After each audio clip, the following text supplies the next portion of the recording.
लीसा ने अपना अंडरवेयर उतारा और सोने की तैयारी कर रही थी। तभी उसकी नजर अचानक पड़ोस वाले लड़के पर पड़ी जो अपने कपड़े बदल रहा था। उसकी परफेक्टली टोन्ड बॉडी ने तुरंत लीसा का ध्यान खींच लिया।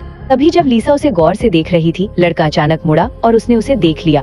इस पल ने लीसा को बेहद शर्मिंदा कर दिया, लेकिन एक शादीशुदा औरत होने के बावजूद उसके अंदर दबी हुई पुरानी भावनाएं फिर जाग उठी। थोड़ी देर बाद लीसा ने फिर हिम्मत जुटाई और एक बार फिर लड़के के कमरे की ओर देखने लगी। उसे बिल्कुल अंदाजा नहीं था कि यही लड़का उसकी जिंदगी पूरी तरह बदलने वाला है। अगले दिन लीसा अपने बेटे को स्कूल छोड़ने की तैयारी कर रही थी। तभी अचानक गैराज का दरवाजा काम करना बंद कर गया। वो सोच ही रही थी कि अब क्या करे। तभी एक मजबूत हाथ ने दरवाजा ऊपर उठा दिया। लीसा ने मुड़कर देखा तो वो पिछली रात वाला लड़का था।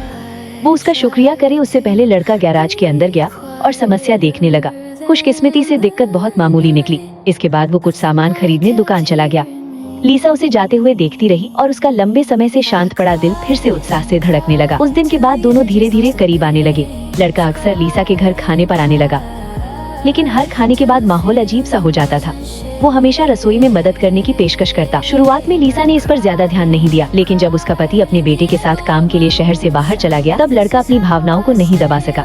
एक शाम उसने लीसा को डिनर पर बुलाया। हल्की रोशनी में दोनों के बीच का माहौल करीबियों भरा होने लगा। लड़का अपनी नजरें उससे हटा ही नहीं पा रहा था। लीसा को महसूस हुआ कि कुछ अलग है। उसने अपना कोट उठाया और वहाँ से जाने की कोशिश की, लेकिन लड़का उसके सामने आकर खड़ा हो गया। फिर उसने उसे किस किया। पहले तो लीसा ने रेजिस्ट करने की कोशिश की, लेकिन जब उसने उसके आकर्षक चेहरे को देखा तो वो पूरी तरह हार मान बैठी। इसके बाद हालांकि लीसा पछतावे से भर गई। उसने अपना अंडरवेयर फिर से पहना और वहाँ से जाने की तैयारी की, लेकिन लड़का बार बार कहता रहा कि उम्र कोई मायने नहीं रखती। लीसा जानती थी कि उन दोनों का कोई भविष्य नहीं है, इसलिए उसने उससे कहा कि वो दोबारा कभी उससे संपर्क न करे। उसे लगा कि कहानी यही खत्म हो गई। लेकिन एक दिन लंच तैयार करते वक्त उसे ड्राइंग रूम से एक जानी पहचानी आवाज सुनाई दी।